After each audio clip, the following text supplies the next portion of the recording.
Bible की कहानी योना और बड़ी मछली। कल्पना कीजिए, आप एक विशाल मछली द्वारा निगल लिए गए हैं, एक चमकती हुई जीव जो समुद्र की गहराइयों से उठी है। आप अकेले हैं, चारों ओर अंधकार है, फिर भी 3 दिन बाद आप सुरक्षित बाहर आ जाते हैं। क्या यह अविश्वसनीय लगता है? तो फिर योना की यह कहानी आपके लिए ही है। बहुत समय पहले इज़राइल की भूमि में, जहां सुनहरी रोशनी पहाड़ियों पर बिखरती थी और प्राचीन हवाएं इतिहास की कहानियां फुसफुसाती थीं, एक नबी रहते थे। उनका नाम था योना। ईश्वर ने उन्हें एक विशेष कार्य के लिए चुना था, दया की शक्ति को देखने और बांटने के लिए। योना न कोई योद्धा थे, न राजा, बस एक विनम्र व्यक्ति, कंपते हुए हाथों वाला, प्रश्नों से भरे हृदय वाला और एक दिव्य बुलाहट से प्रेरित जो राष्ट्रों को हिला देने वाली थी। जब इस्राएल की पहाड़ियों पर स्वर्णिम किरणें बिखर रही थीं, आकाश से ईश्वर की दिव्य वाणी गूंजी, हे योना, तुम्हें निनेवे जाना है। उन लोगों से कहना कि वे अपने पापों से लौट आएं। योना स्तब्ध रह गए। निनेवे, वह तो शत्रुओं का नगर था, एक ऐसा स्थान जहां जाना मृत्यु को आमंत्रण देना था। उनका हृदय भय और संदेह से कांप उठा। पर योना का मन अभी तैयार नहीं था। ईश्वर की योजना स्पष्ट थी, पर उनका मन उसे स्वीकार नहीं कर पा रहा था। उन्होंने सोचा, अगर मैं नीनवे नहीं जाऊं तो शायद सब ठीक रहेगा, शायद मैं बच जाऊं। और फिर वे भागने लगे। योना भागते हुए समुद्र के किनारे पहुंचे। वहां एक जहाज तैयार था, जैसे भाग्य स्वयं उनका इंतजार कर रहा हो। उन्होंने बिना कुछ कहे टिकट लिया और जहाज पर चढ़ गए। योना ने जहाज की सीढ़ियां चढ़ी, आंखों में चिंता और मन में उथल पुथल।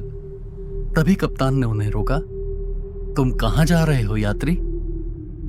योना ने धीमे स्वर में कहा, जहां यह जहाज ले जाए, मुझे बस दूर जाना है। कप्तान ने उसकी आंखों में देखा। तुम भाग रहे हो? योना ने नजरें झुका ली। शायद, पर मैं चुप रहूंगा, कोई परेशानी नहीं दूंगा। कप्तान ने सिर हिलाया। समुद्र सब जानता है बेटा, चलो सवार हो जाओ। रात अपनी चरम पर थी और आकाश मानो स्वर्ग स्वयं क्रोध से जल उठा। लहरें आकाश को चूमती, बिजली उसे चीरती, जैसे प्रकृति स्वयं न्याय की पुकार बन गई हो। जहाज डगमगा रहा था, जीवन और मृत्यु के बीच एक कांपता हुआ मंच। नाविकों की आंखों में भय था, पर योना की आंखों में समर्पण की शांति। उन्होंने कहा, मुझे समुद्र में फेंक दो, यही एक उपाय है। शब्द नहीं थे, बस एक मौन स्वीकारोक्ति, एक आत्मा की पुकार।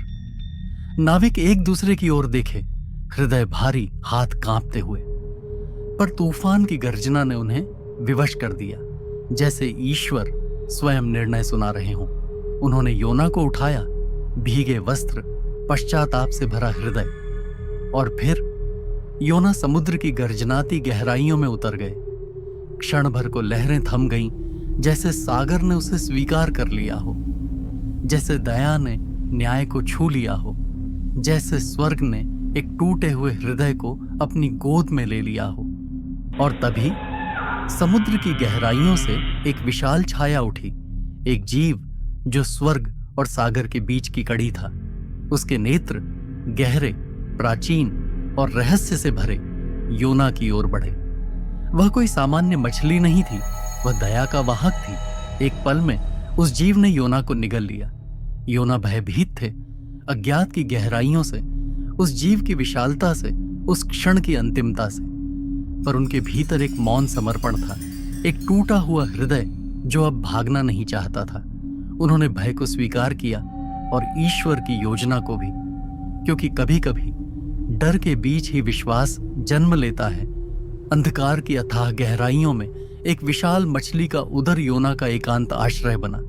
चारों ओर सन्नाटा था, न कोई दिशा, न कोई आशा। पर भीतर एक तूफान चल रहा था।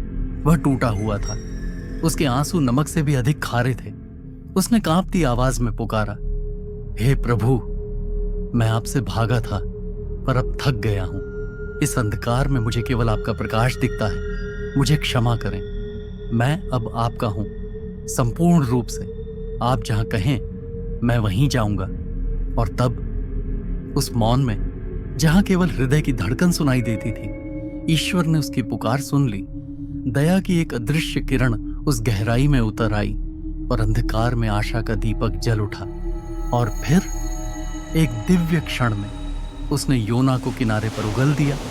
भीगे हुए, थके हुए, पर पुनर्जन्मित सूरज की सुनहरी रोशनी उनके ऊपर बरस रही थी, जैसे स्वर्ग ने उन्हें फिर से चुना हो। योना उठे। अब वे वही नहीं थे जो भागे थे। अब वे एक दूत थे, दया के, आज्ञाकारिता के और पुनः प्राप्त विश्वास के।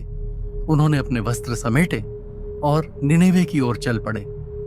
योना ने सीखा कि ईश्वर की योजना से भागना असंभव है, क्योंकि जब प्रभु बुलाते हैं तो समुद्र भी मार्ग बनाता है और अंधकार भी प्रकाश में बदल जाता है। इस कथा का सार यही है, ईश्वर की योजना हमेशा स्पष्ट नहीं होती, पर उस पर विश्वास करना ही सच्चा साहस है। पश्चाताप हमें ईश्वर के ओर निकट लाता है, क्योंकि प्रभु का प्रेम सीमाओं से परे है। वह गहराई में भी पहुंचता है और कभी खत्म नहीं होता। जब कोई सच्चे मन से लौटता है तो प्रभु केवल उसे क्षमा नहीं करते, वे उसे नया जीवन देते हैं, एक नई दिशा, एक नया उद्देश्य और एक नया विश्वास। अगर योना की यात्रा ने आपके हृदय को छुआ है तो प्रभु की कहानियों को हर दृश्य में जीवंत होते देखिए।